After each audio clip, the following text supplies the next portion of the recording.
Dear students, welcome to my YouTube channel Modulus Educare. আজি আমি লৈ আহিছো নতুন এটা ভিডিও। আজি আমি শিকিম ম্যাথছৰ সংখ্যা প্ৰণালী। তো সংখ্যা প্ৰণালীটো কি হেতু আমি শিকিম। সংখ্যা যিকোনো এক্সামৰ কাৰণে লাগে আমাৰ এডিআৰই হওক অসম পুলিচৰ হওক যিকোনো সংখ্যা প্ৰণালীটো বেসিক আমাৰ লাগিবই। এনে স্কুলতো লাগে সংখ্যা প্ৰণালী।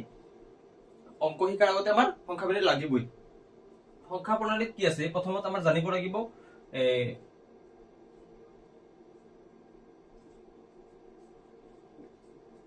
types of number মানে সংখ্যাৰ প্ৰকাৰ মানে কি ধৰণৰ সংখ্যা আছে কি প্ৰকাৰৰ সংখ্যা আছে সেইটো আমাৰ জানিব লাগিব। তাৰ আগত জানিব লাগিব কি আমাৰ এক নম্বৰ ডিজিট বুলি জানিব লাগে। ডিজিট কি? ডিজিট মানে হল অংক। আমি যে সংখ্যাবিলাক শিকিম তাৰ আগতে আমাৰ অংক কি সেইটো জানিব লাগিব। অংক অংক হল মানে একৰ পৰা স্টাৰ্ট কৰি 1 2 3 4 5 6 7 8 9 মানে 0 পৰা 0 1 2 3 4 5 6 7 8 9 মানে 10টা হল মেন অংক। মানে আমি যিমান সংখ্যা পাম যিমান 1 লাখ 2 লাখ 500 100 যিমান পাম সব এইকেইটা সংখ্যা দি এই অংককেইটা দি গঠিত হব। যিকোনো সংখ্যা যদি আমি কৰো 201 201 ইয়াৰ পৰাই আছে যিকোনো আমি সংখ্যা লিখো এই অংককেইটাৰ পৰাই পাম। অংক হল এই 10টা। তাৰ পিছত আমাৰ সংখ্যা লাগিব কি ন্যাচারাল নাম্বার।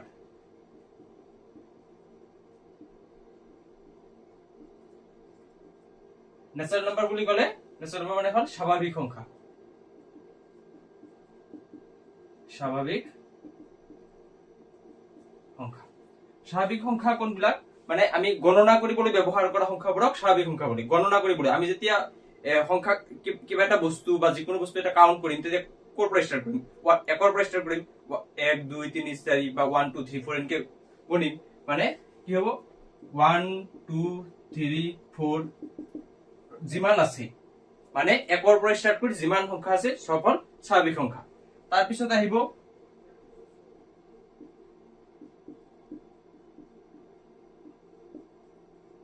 হোল নাম্বাৰ মানে পূৰ্ণ সংখ্যা।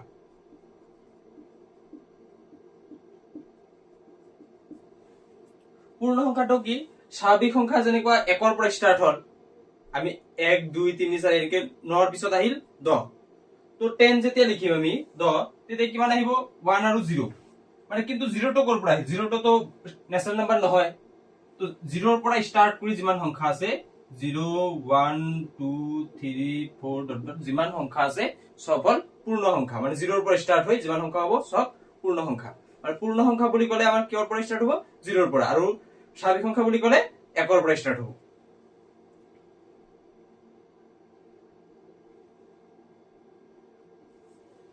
তাৰ পিছত আহি আছে পজিটিভ পজিটিভ নাম্বাৰ। আৰু কি আছে নেগেটিভ নাম্বাৰ।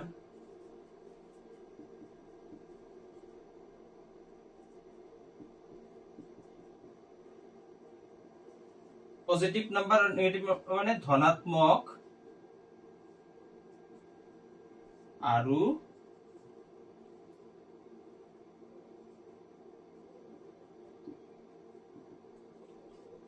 ঋণাত্মক সংখ্যা। ধনাত্মক আৰু ঋণাত্মক সংখ্যা। ধনাত্মক আৰু ঋণাত্মক সংখ্যা মানে যিমান সংখ্যা আছে আমি যদি কিবা এটা সংখ্যা লিখিলো যে 1 2 3 4 এনেকে যেতিয়া লিখো যে 1 লিখি দিলো 1 ৰ আগত তো একো সাইন নাই মানে একো চিন নাই প্লাস বা মাইনাস একো নাই মানে এক হল কি ধনাত্মক সংখ্যা। যদি আমি 1 টো লিখি তই লিখাৰ সময়তে কি দিও -1 দি দিলো -1 তাহলে কি হল এটো ঋণাত্মক। মানে আমি যদি কও যে কোনোবাই মোৰ পৰা 1 টকা মোৰ লগত 1 টকা আছে মোৰ পকেটত 1 টকা আছে অলৰেডি মানে কি মই ধনাত্মক মানে মই ধনী। আৰু কোনোবাই মোৰ পৰা 1 টকা পায় তেহলে কি মই ঋণী হৈ আছো মানে ঋণাত্মক। কোনোবাই পায় মোৰ পৰা মানে ঋণী হৈ আছো মানে ঋণাত্মক। কিবা বস্তু এটা মাটিৰ পৰা তলত আছে যদি আমি এটো যে 5 মিটাৰ মাটিৰ তলত তো এটা লিখতে আমি -5 বুলি দিব পাৰো।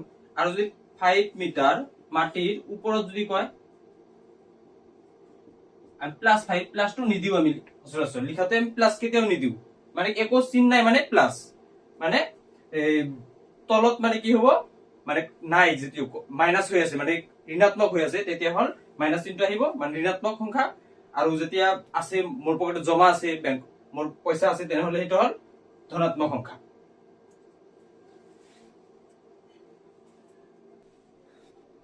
এতিয়া আহিম আমি ইন্টিজার্স।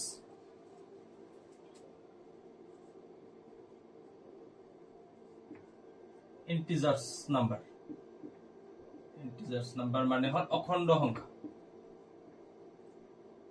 অখণ্ড সংখ্যা, অখণ্ড সংখ্যা মানে কি, অখণ্ড যেটো সংখ্যা কি খণ্ড নহয়, মানে ভাগ কৰা হোৱা নাই, অখণ্ড।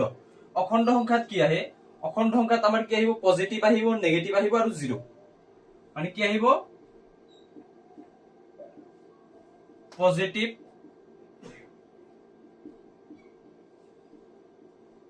নাম্বাৰ, নেগেটিভ নাম্বাৰ, তাৰ লগত আৰু কি থাকিব, জিৰো। পজিটিভ, নেগেটিভ আৰু জিৰো। মানে আমি যদি এটা নাম্বাৰ লাইন চাও, এনেকুৱা এটা নাম্বাৰ লাইনত মাজত জিৰো দিলো, ৰাইট সাইডত কি থাকিব, পজিটিভ নাম্বাৰ বিলাক 1 2 3 4 5 6, আৰু এইফালে -1 -2 -3 -4 -5। তো এটা হল ইন্টিজাৰ্স নাম্বাৰৰ নাম্বাৰ লাইন, মানে অখণ্ড সংখ্যাৰ সংখ্যা ৰেখা।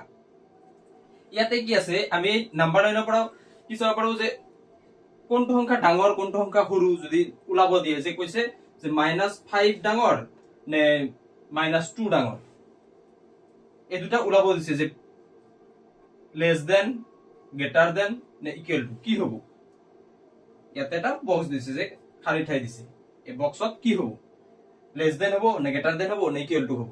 তো আমি কি কৰিম, আমি যদি নাম্বাৰ লাইন চাও, এটো কি, এইবিলাক কি, এইবিলাক হল ইন্টিজার্স নাম্বার বা নেগেটিভ নাম্বার দুটাই দি আছে। তো কি হল, ইয়াতে কি চাম আমি, যে যেটো রাইট সাইডত থাকে সেইটো ডাঙৰ, মানে -2 ডাঙৰ আৰু -5 সৰু, মানে এটো হল ডাঙৰ, মানে কি হৈ যাব, যেটো ডাঙৰ লেস দেন গ্ৰেটাৰ দেন মনত নাথাকিলে কি হ'ব, যেটো ডাঙৰ সেইটো খোলা, মানে সেই মুখটো কি থাকে, খোলা থাকে, এনেকে মনত ৰাখিলেও হয়। মানে যেটো ডাঙৰ হ'ব এইফালে খোলা, মানে এতিয়া যদি এইফালৰটো ডাঙৰ হয় তেনেহলে চিনটো কি হ'ব, এনেকুৱা হৈ যাব। যদি চিনটো মনত নাই, এইটো কি কয়, এইটো কি কয়, এইটো গ্রেটার দেন নে লেস দেন, এইটো কি কয়, যদি মনত নাথাকে, তো যেটো ডাঙৰ সেইফালে খোলা, এনেকে মনত ৰাখিলেও হয়।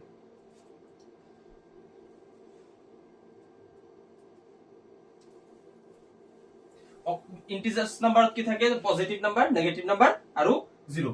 তাৰ পিছত আহিল even and odd number. Even odd মানে যুগ্ম আৰু অযুগ্ম সংখ্যা, যুগ্ম আৰু অযুগ্ম সংখ্যা। যুগ্ম সংখ্যা কোনবিলাক, অযুগ্ম সংখ্যা কোনবিলাক, যুগ্ম হল 2 4 6 8 10, এইবিলাক হৈ আছে যুগ্ম। আৰু কি আহিব, 1 3 5 7 9, এইবিলাক অযুগ্ম। মানে এইবিলাক যুগ্ম বুলি কিয় কোৱা হয়, যুগ্ম মানে আমি যদি কওঁ জোৰ মানে দুটা আছে, যিকোনো বস্তু দুটা আছে, মানে যদি বস্তু আছে, এটা মাৰ্বল আছে, চাৰিটা কি আমি দুটা দুটাকে ভাগ কৰিব পাৰো, চাৰিটা।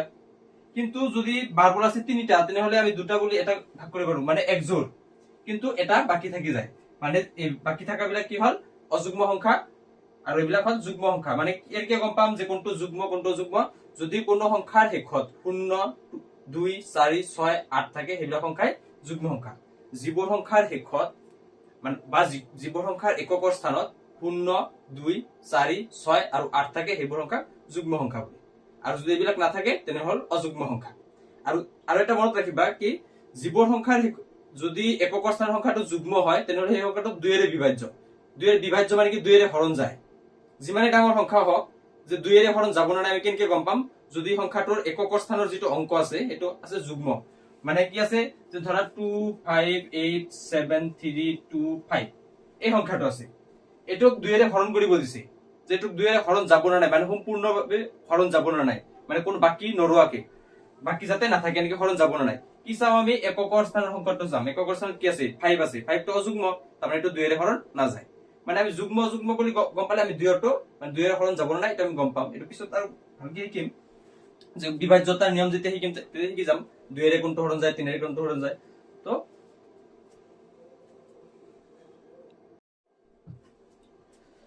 এতিয়া আহিব আমাৰ প্ৰাইম নাম্বাৰ, মানে প্ৰাইম নাম্বাৰ কোনটো।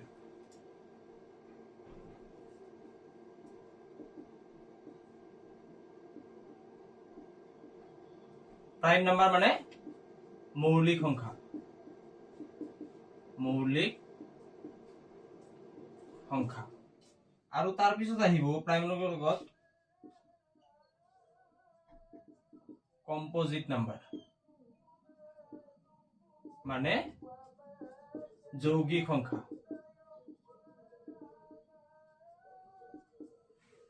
মৌলিক আৰু যৌগিক সংখ্যা, কোনবিলাক মৌলিক সংখ্যা কোনবিলাক যৌগিক সংখ্যা। মৌলিক আৰু যৌগিক জানাৰ আগতে আমাৰ কি জানিব লাগিব, উৎপাদক। উৎপাদক বুলি এটা শব্দ আছে, মানে কি উৎপাদক, উৎপাদক বুলি ভাবা, উৎপাদক কয় ফেক্টৰ। ফেক্টৰ মানে উৎপাদক বা ফেক্টৰ মানে কি, ধৰা এটা সংখ্যা আছে 6, 6ৰ ফেক্টৰ কি কি আছে, মানে উৎপাদক কি কি আছে, মানে 6ক কিহেৰে কিহেৰে হৰণ কৰিব পাৰো, মানে 6ক কিহেৰে হৰণ কৰিব পাৰো, 6ক আমি 1ৰে হৰণ কৰিব পাৰো, 2ৰে হৰণ কৰিব পাৰো, 3ৰে হৰণ কৰিব পাৰো আৰু 6ৰে হৰণ কৰিব পাৰো। মানে 6ৰ উৎপাদক কেইটা, উৎপাদক হৈ আছে এই 4টা হল 6ৰ উৎপাদক। মানে উৎপাদক বুলি ক'লে যিকোনো এটা সংখ্যাৰ উৎপাদক বুলি কৈছে, মানে সেই সংখ্যাটোক আমি কিহেৰে কিহেৰে হৰণ কৰিব পাৰো সেইটো হল উৎপাদক। 1ৰে হৰণ কৰিব পাৰো, 2ৰে হৰণ কৰিব পাৰো, 3ৰে আৰু 6ৰে। যদি এটা সংখ্যা কৈছে যে 3, এই 3ক আমি কিহেৰে হৰণ কৰিব পাৰো, 3ক আমি হৰণ কৰিব পাৰো 1ৰে হৰণ কৰিব পাৰো আৰু 3ৰে হৰণ কৰিব পাৰো, মানে 3ক আমি 1ৰে হৰণ কৰিব পাৰো আৰু 3ৰে হৰণ কৰিব পাৰো। বাকি আৰুতো নোৱাৰো, 2ৰে তো হৰণ নাযায়, 4ৰে কেনেকে যাব, 4টো ডাঙৰ, মানে কি হৈ যাব 1 আৰু 3। আৰু এটা এক্সাম্পল লও যে 5, 5ক কিহেৰে হৰণ যায়, 5ক হৰণ যায় 1ৰে আৰু 5ৰে, 1 আৰু 5ৰে যায়। কিন্তু আৰু এটা সংখ্যা লও 8, 8ক আমি কিহেৰে হৰণ কৰিব পাৰো 2, তাৰপিছত আহিব 4 আৰু 2, 1 তো আহিবই, 2, 4 আৰু 8। ইয়াতে কেইটা হৈ আছে 4টা, ইয়াৰো 4টা ফেক্টৰ, ইয়াৰ হৈ আছে 2টা ফেক্টৰ, ইয়াৰো 2টা ফেক্টৰ। মানে এতিয়া আমি এটো কিহৰ কাৰণে শিকিলো, মানে মৌলিক সংখ্যা বুলি ক'লে যিবোৰ সংখ্যাৰ উৎপাদক মাত্ৰ 2টা থাকে, যিবোৰ সংখ্যাৰ উৎপাদক 2টা, মানে উৎপাদক গম পাব লাগিব। মৌলিক সংখ্যা গম পাব বিচাৰিলে, মৌলিক সংখ্যা বলে যিবোৰ সংখ্যাৰ উৎপাদক মাত্ৰ 2টা সেইবোৰ সংখ্যা মৌলিক সংখ্যা বলে। কিন্তু উৎপাদক 2টা কি কি হ'ব লাগিব, 1 আৰু সেই সংখ্যাটো নিজে। যিবোৰ সংখ্যাৰ উৎপাদক মাত্ৰ 2টা, 1 আৰু সেই সংখ্যাটো নিজে, তেনেবোৰ সংখ্যাক মৌলিক সংখ্যা বলে। তেনেকুৱা আমি যদি কওঁ 3 সংখ্যাটো মৌলিক নে যৌগিক, 3ৰ উৎপাদক কি কি আছে 1 আৰু 3, 1 আৰু 3 আছে, তাৰমানে 3 মৌলিক। যদি কয় আমাৰ 6 মৌলিক নে যৌগিক, 6 কি হ'ব মৌলিক নহয়, 6 কি হ'ব যৌগিক। কিয়, 6ৰ উৎপাদক 2টাতকে বেছি আছে। মৌলিক সংখ্যাৰ এক্সাম্পল দিলে কি হ'ব 2, 3, 5, 7 এনেকুৱা আহি থাকিব। আৰু যৌগিক সংখ্যা বুলি ক'লে 4, 6, 8 এনেকে আহি থাকিব।